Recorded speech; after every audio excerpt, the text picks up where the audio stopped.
कहानी की शुरुआत में ही हम सुंदरेश्वर नाम के एक लड़के को देखते हैं। सुंदर एक बीटेक इंजीनियर है, लेकिन अभी भी उसके पास कोई जॉब नहीं और उसके पिता चाहते हैं कि वो उन लोगों की साड़ी की फैमिली बिजनेस में ज्वाइन करे, लेकिन सुंदर को अपने पापा के बिजनेस में कोई इंटरेस्ट नहीं था। वो जल्द से जल्द अपने लिए एक जॉब ढूंढना चाहता था और इसके बाद ही सुंदर को ये पता चलता है कि उसकी फैमिली उसकी शादी करवाना चाहते हैं और इसीलिए वो लोग लड़की देखने जाने वाले हैं और सुंदर भी उन लोगों के साथ जाता है। इसके बाद वो लोग मीनाक्षी नाम की एक लड़की के घर आते हैं और वहाँ पर दोनों परिवार आपस में मिलते हैं और मीनाक्षी और सुंदर भी एक दूसरे से बात करते हैं और बात करते हुए और एक दूसरे को जानते पहचानते हुए वो दोनों ही एक दूसरे को पसंद करने लगते हैं। लेकिन इसके बाद ही उन दोनों फैमिली के सामने ये आता है कि दरअसल सुंदर की फैमिली गलत घर में आ गए हैं और वो लोग माफी मांग कर यहाँ से जाने ही वाले थे। तभी मीनाक्षी के दादाजी उन लोगों को कहते हैं कि ये सिर्फ एक इत्तेफाक नहीं है, मीनाक्षी और सुंदरेश्वर की शादी शायद भगवान की ही मर्जी है। मीनाक्षी मतलब माता पार्वती और सुंदरेश्वर मतलब शिव जी, और शायद वो दोनों एक दूसरे के लिए ही बने हैं और उन दोनों की शादी करवानी चाहिए। और ये बात सुनकर दोनों परिवार ही मीनाक्षी और सुंदरेश्वर की शादी के लिए मान जाते हैं। इसके बाद पूरे रीति रिवाजों के साथ उन लोगों की शादी मीनाक्षी सुंदरेश्वर मंदिर में हो जाती है। शादी के बाद ही सुंदर को पता चलता है कि उसे बेंगलोर में एक इंटर्नशिप करने का मौका मिला है और इसीलिए शादी के अगले दिन ही सुंदर को बेंगलोर के लिए निकल जाना पड़ता है। तो दूसरी तरफ मीनाक्षी इस बात से थोड़ी दुखी थी, लेकिन वो कुछ कहती नहीं।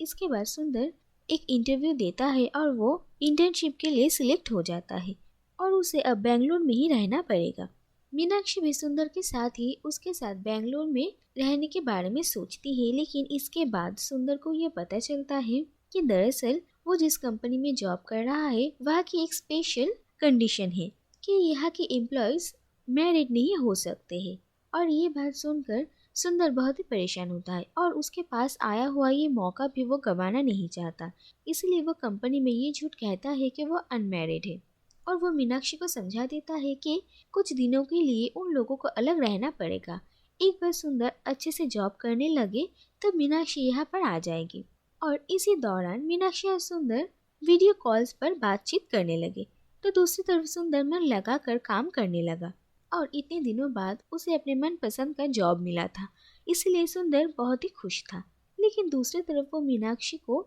जब कॉल करता है तो उससे ऐसे बात करता है कि वो मीनाक्षी से दूर रहकर बहुत ही दुखी है ताकि मीनाक्षी को बुरा न लगे। और फिर एक दिन मीनाक्षी सुंदर के बर्थडे पर उसे सरप्राइज देने के लिए बेंगलोर उसके घर में आ जाती है, लेकिन वहाँ पर आकर वो देखती है कि सुंदर ऑलरेडी अपने फ्रेंड्स के साथ बर्थडे पार्टी सेलिब्रेट कर रहा है। और ये देखकर मीनाक्षी बहुत ही ज्यादा हैरान होती है क्योंकि उसे लगा था कि सुंदर उसके बिना बहुत ही दुखी था, लेकिन यहाँ पर ऐसा नहीं लग रहा था। और मीनाक्षी के साथ सुंदर के पिता भी आए हुए थे। मीनाक्षी सुंदर पर गुस्सा करके वहाँ से चली जाती है और अगले दिन सुंदर के पिता सुंदर से मिलने के लिए उसके ऑफिस में आते हैं और वहाँ पर उन्हें पता चलता है कि सुंदर एक बहुत ही होनहार इंजीनियर है। और ये बात जानने के बाद वो काफ़ी खुश होते हैं और सुंदर ने उन लोगों के फैमिली बिजनेस ज्वाइन नहीं किया, इसलिए वो उसे माफ़ भी कर देते हैं। इन सब के लिए सुंदर मीनाक्षी को थैंक यू कहता है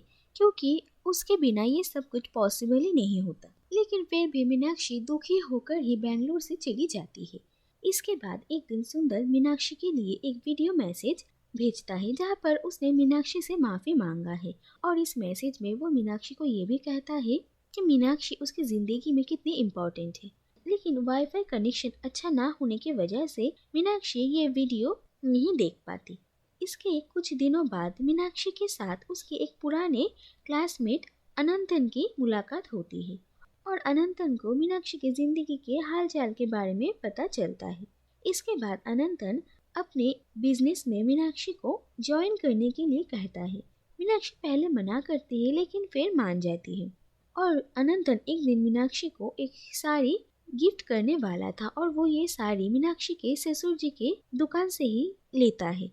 और इसके बाद अपने ससुराल में होने वाले एक पूजा में मीनाक्षी वही साड़ी पहनती है तो उस वक्त दुकान में जो घर वाले मौजूद वो इस साड़ी को पहचान लेते हैं और ये बात उन लोगों को अच्छा नहीं लगता है। यहाँ तक कि वो लोग मीनाक्षी के कैरेक्टर पर उंगली भी उठाते हैं। मीनाक्षी को भी ये सारी बातें पसंद नहीं आती और वो भी उन लोगों से झगड़ा करके वहाँ से चली जाती है। मीनाक्षी को भी ये लगने लगता है कि सुंदर की फैमिली में कोई भी उसकी इज्जत नहीं करता है और फिर वो उस घर को छोड़कर चली जाती है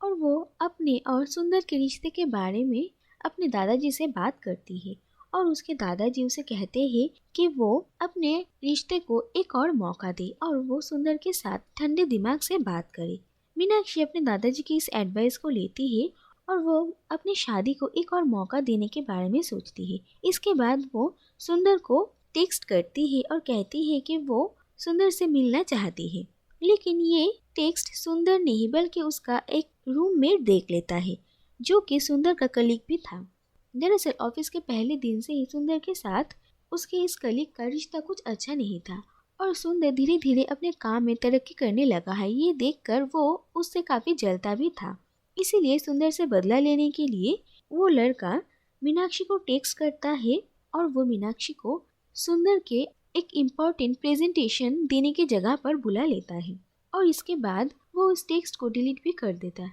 और सुंदर के फ़ोन में सुंदर और मीनाक्षी की शादी के कुछ फोटोज थे जिसे देखकर उसे ये पता चल जाता है कि सुंदर शादीशुदा है। और इसके बाद मीनाक्षी भी खुशी खुशी उसी दिन सुंदर से मिलने के लिए बेंगलोर पहुंचती है और सुंदर उस वक्त अपना प्रेजेंटेशन दे रहा था, लेकिन वो अचानक मीनाक्षी को वहाँ पर देखकर बहुत ही गुस्सा हो जाता है और मीनाक्षी की कोई बात सुने बिना ही उस पर चिल्लाने लगता है। और सुंदर का ये बिहेवियर देखकर मीनाक्षी भी काफ़ी गुस्सा होती है और तभी सुंदर का बॉस वहाँ पर आता है और सुंदर और मीनाक्षी को एक साथ देखकर वो काफ़ी गुस्सा होते हैं और वो समझ जाते हैं कि ये सुंदर की वाइफ है और वो सुंदर को कहते हैं कि वो उसे जॉब से निकाल देंगे और मीनाक्षी भी वहाँ से चली जाती है। और इसके बाद सुंदर अपने बॉस को उसके कलीग के साथ देख लेता है और उसे सब कुछ समझ में आ जाता है कि दरअसल ये सब कुछ उसी का किया धरा है और मीनाक्षी की इसमें कोई गलती ही नहीं। फिर भी सुंदर अपने प्रेजेंटेशन में फोकस करता है और उसका प्रेजेंटेशन सबको अच्छा लगता है और सब उसे बहुत अप्रिशिएट भी करते हैं। लेकिन सुंदर का मन मीनाक्षी के पास ही पड़ा था और वो तुरंत वहाँ से मीनाक्षी से मिलने के लिए चला जाता है और वो उससे माफ़ी मांगना चाहता था, लेकिन कुछ दिनों तक मीनाक्षी के साथ उसकी मुलाकात नहीं होती। फिर एक दिन मीनाक्षी के शहर में रजनीकांत की एक मूवी आती है और सुंदर को पता था कि मीनाक्षी रजनीकांत की बहुत बड़ी फ़ैन है और वो उनकी कोई भी मूवी मिस नहीं करती और इसीलिए सुंदर मीनाक्षी से मिलने के लिए मूवी थिएटर पहुंचता है, जहां पर वो देखता है कि मीनाक्षी मूवी काफ़ी एंजॉय कर रही थी। और फिर सुंदर मीनाक्षी से मिलने के लिए वहां पर पहुंचता है और मीनाक्षी सुंदर को देखकर उसे माफ़ कर देती है और फिर वो दोनों एक दूसरे के साथ रहने का ही फैसला करते हैं। और इसी के साथ ये कहानी यहीं पर ही ख़त्म हो जाती है।